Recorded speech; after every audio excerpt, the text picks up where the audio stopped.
90.8 radio media വില്ലേജിന്റെ ഇന്നത്തെ special guest നമ്മുടെ അജ്മൽ സാബു ആണ്. ഞാൻ ഏറെ സ്നേഹത്തോടെ സ്വാഗതം ചെയ്തു. ഹായ് അജ്മൽ, എന്തൊക്കെയാണ് വിശേഷങ്ങളൊക്കെ? സിനിമാറ്റോഗ്രാഫർ അല്ലേ? എങ്ങനെയാണ് ഈ ഒരു സ്വപ്ന സാക്ഷാത്കാരത്തിൽ എത്തിയത്? ഞാൻ ബേസിക്കലി എഡിറ്റർ ആയിരുന്നു. ഞാൻ പഠിച്ചതൊക്കെ 3D ആനിമേഷനും VFX ആണ്. അത് കഴിഞ്ഞ് ഇങ്ങനെ പതുക്കെ ഇൻസ്റ്റാഗ്രാമിലും യൂട്യൂബിലൊക്കെ വീഡിയോസ് ഇട്ട് പിന്നെ സിനിമയിൽ വർക്ക് ചെയ്തു, പല ഡിപ്പാർട്ട്മെന്റിൽ വർക്ക് ചെയ്തു. അതിലൊരു വീഡിയോ വൈറലായി, അങ്ങനെയാണ് വന്നത്. ഒരു വീഡിയോ അല്ല, 1-2 വീഡിയോസ് ആൾക്കാർ കണ്ടു. ആ വീഡിയോസ് കണ്ട ആൾക്കാർ ട്രെയിലേഴ്സ് ഒക്കെ എഡിറ്റ് ചെയ്യാൻ വിളിച്ചു. അങ്ങനെ പിന്നെ അത് കണ്ട് ലാൽജു സാർ ഒരു പടം ട്രെയിലർ ചെയ്യാൻ വിളിച്ചു. ആ ട്രെയിലർ സാറിന് ഇഷ്ടപ്പെട്ടു. അങ്ങനെ സിനിമ ചെയ്യാൻ പറ്റൂ, എന്റെ ക്യാമറ വർക്കൊക്കെ കണ്ട് സാർ വിളിക്കുമായിരുന്നു ഒരു പടത്തിന് ക്യാമറ ചെയ്യാൻ. ഇപ്പൊ കോടി ക്ലബിൽ കയറിയ പ്രേമലോന്റെ സിനിമാറ്റോഗ്രാഫർ ആണല്ലേ? എങ്ങനെ ഉണ്ടായിരുന്നു ഹൈദരാബാദിലെ ആ ഒരു ഫിലിം സെറ്റും ഷൂട്ടിങ്ങും അനുഭവമൊക്കെ?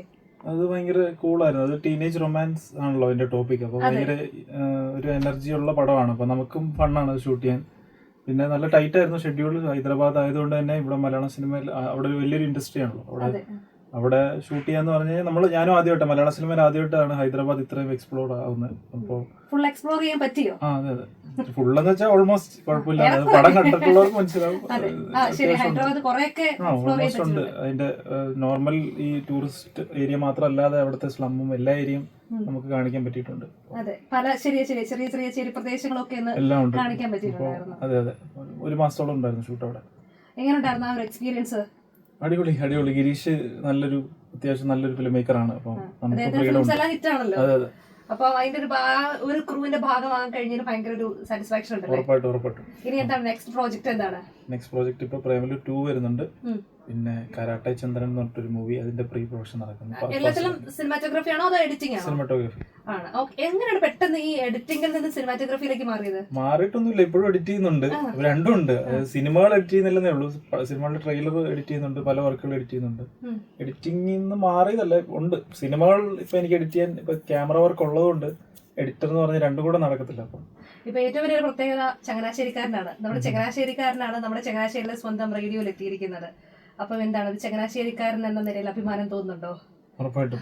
ഞാൻ ഇവിടെ തന്നെയാണ് ക്രിസ്ത്യോതിലാണ് പഠിച്ചത്. എനിക്ക് കുരിശുമൂട്ടിലൊക്കെ വെറുതെ കറങ്ങി നടന്നാ ഞാൻ.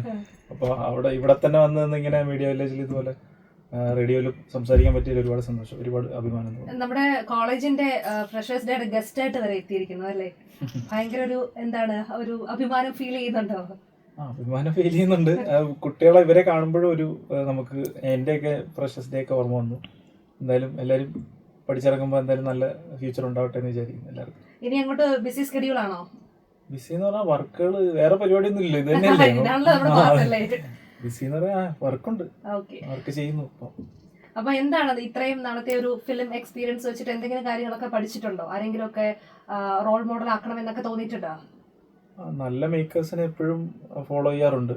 നല്ല പടങ്ങളാണ് കൂടുതലും ഫോളോ ചെയ്യുന്നത്. നല്ല മേക്കേഴ്സിനെ റോൾ മോഡലായിട്ട് ഒരുപാട് പേരുണ്ട് മലയാളത്തിൽ തന്നെ.